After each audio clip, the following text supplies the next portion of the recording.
Hey guys, good morning. Mr. Kavanaugh here. I hope everybody is doing well on this not bad day. Sun was out a little bit ago, getting a little cloudy now. Hey, we're starting to wrap up into the semester, and if you look on your classroom feed under assignments, I submitted the end of semester assessments. What we're going to do. Just quickly look at what I wrote out, but just to go over it. You have two choices. One is to do a presentation via Google Slides or PowerPoint or Prezi, and expanding on one of your video responses from throughout the semester. You can choose one of those and expand on it, going more in depth and presenting your information. Or I've put two new questions on there regarding what's going on during the pandemic right now, and you can discuss that.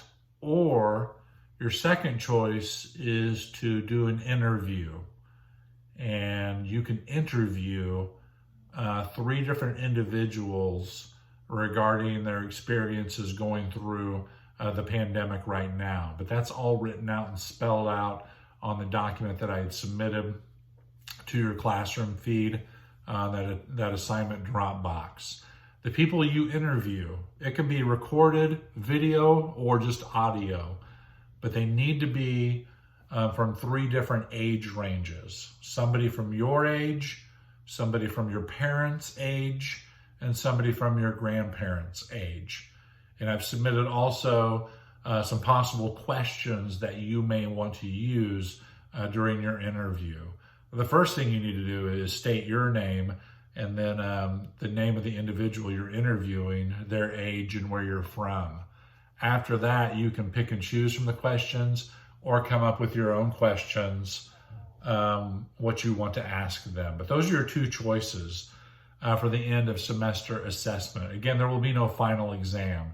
That's going to be it. That's going to be your final grade for the semester. Get back to me if you have any questions over that. I also put the due date on there as well. I believe the due date is, let me see, I have it right here. The due date is going to be May 21st. You can hand it in before that. That's just the last day to hand it in is May 21st to have it in submitted to the Dropbox. But you can hand it in next week if you want. You do not have to wait till the 21st. So that's when it is due. So check out that information that I've submitted on your classroom feed to that assignment Dropbox. I'm going to go through some information today, some basic information as we go into the presidency, the President of the United States. So key points on the presidency.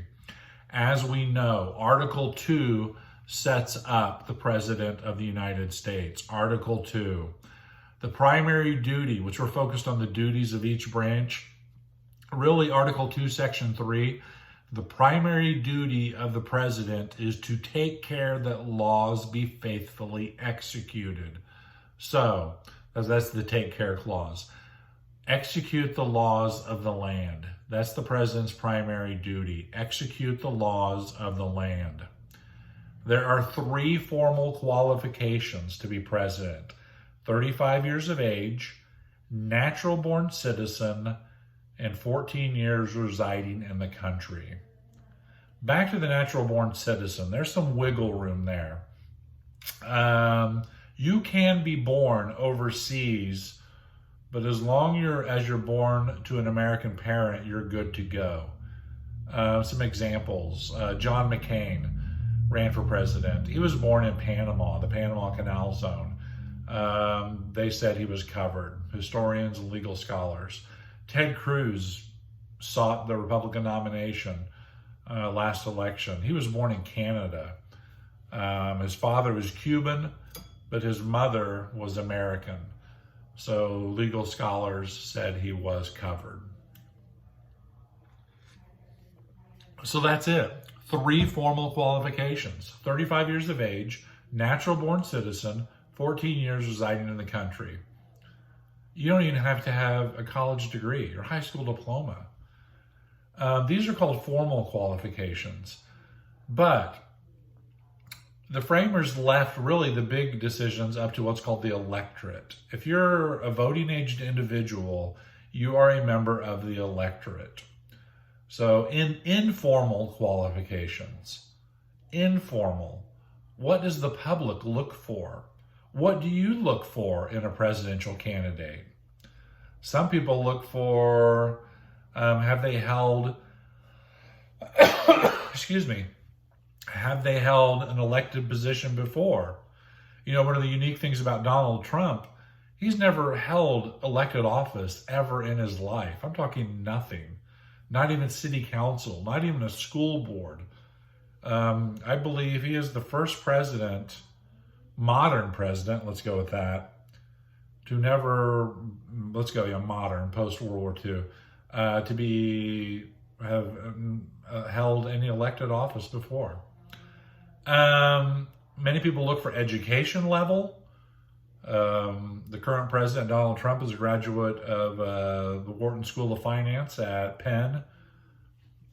Many of our contemporary presidents have been highly educated. Last president, Barack Obama, undergrad, Columbia, Harvard Law School. Before Obama, you had George W. Bush. George W. Bush was a graduate of Yale and had an MBA from Harvard. So many highly educated former presidents. What else? Education, former elected experience. They look for communication skills. They used to really look as the person, a family person. Another big experience was military, which is not so big anymore.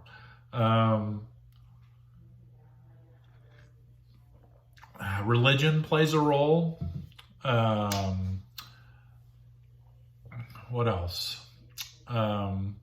Gender plays a role. Gender and ethnicity play a role.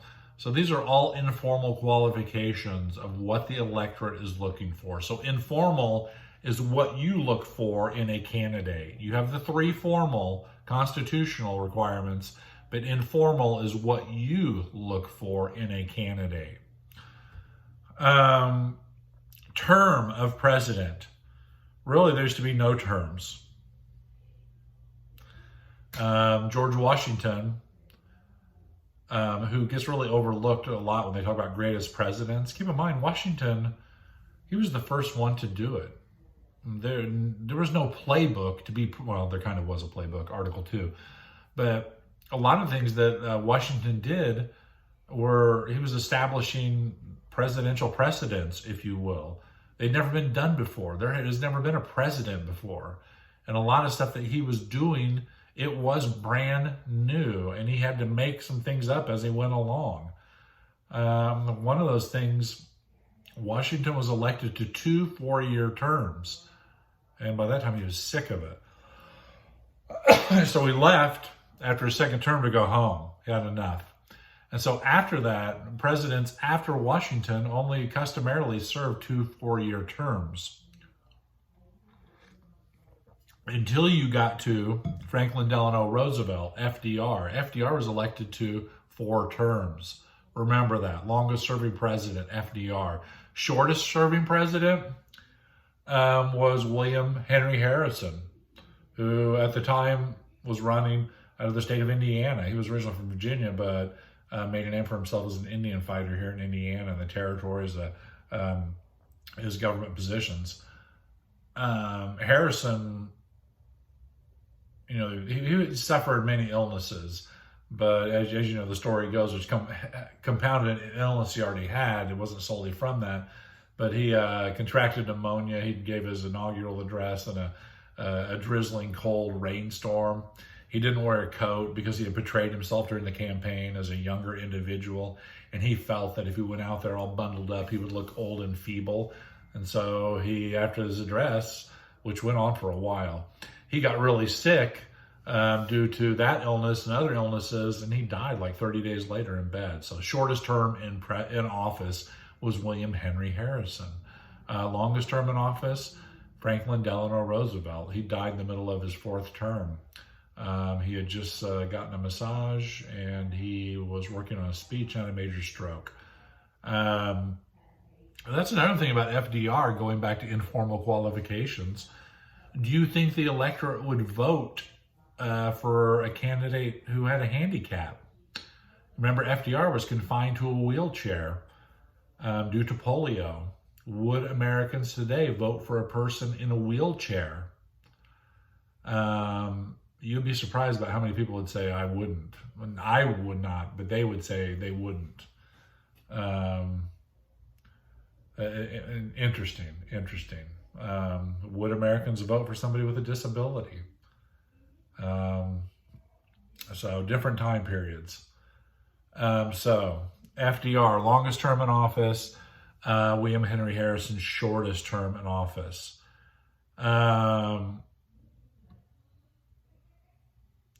This is all going to change. 22nd Amendment to the Constitution. 22nd Amendment after FDR leaves office. The 22nd Amendment to the Constitution is going to limit the president to 2 4-year terms constitutionally under the 22nd Amendment. 2 4-year terms. Wish there's some wiggle room for the president to serve 10 years, depending on if a vice president took over and finishing out a term of a president, and then that individual could run separately for 2 terms on their own. So technically a person could serve 10 years. But the 22nd Amendment now limits the president to 2 4-year terms. A president's term begins on January 20th, noon, January 20th, following the election in November. Keep in mind, we have an election coming up this November. Make sure you are registered. Or another thing to consider, which I had to consider this the other day, my wife and I were moving, so we need to update our election information. Keep in mind your address and the district you live in, that is very important. So my wife and I are moving, and we need to update our election information. So if you move, update your information. So the president's term begins on noon, January 20th, following the election in November. Keep in mind, elections are pretty much left to the states to conduct. Elections are left to the states to conduct, according to the 20th Amendment. Check. New president's term begins noon, January 20th, following the election in November. 20th Amendment sets that up. Roles of the president. The president plays numerous roles all day long. He jumps from role to role. Some of the roles the president plays, he's chief of state, so he's head of the country. He's the CEO, chief executive of the country. The president's the chief diplomat, even though he does have individuals who do jobs for him. He's not jetting all over the world. That responsibility falls to the Secretary of State, right now, Mike Pompeo. But technically, the president is the chief representative of the country.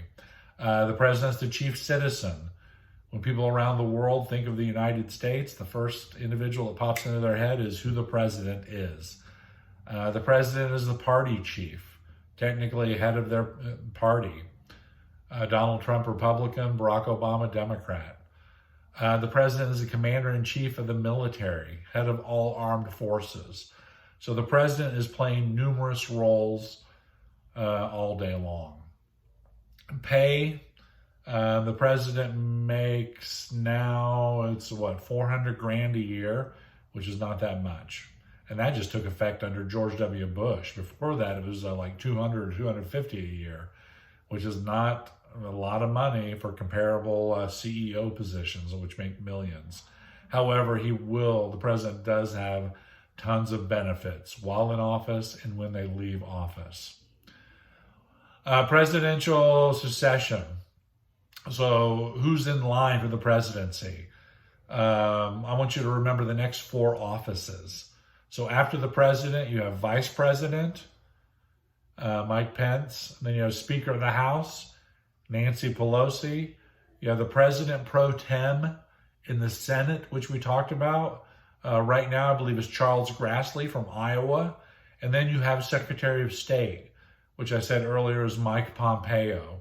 Then it starts going all the way down the line through the president's cabinet till you get to the last cabinet secretary, which is Homeland Security.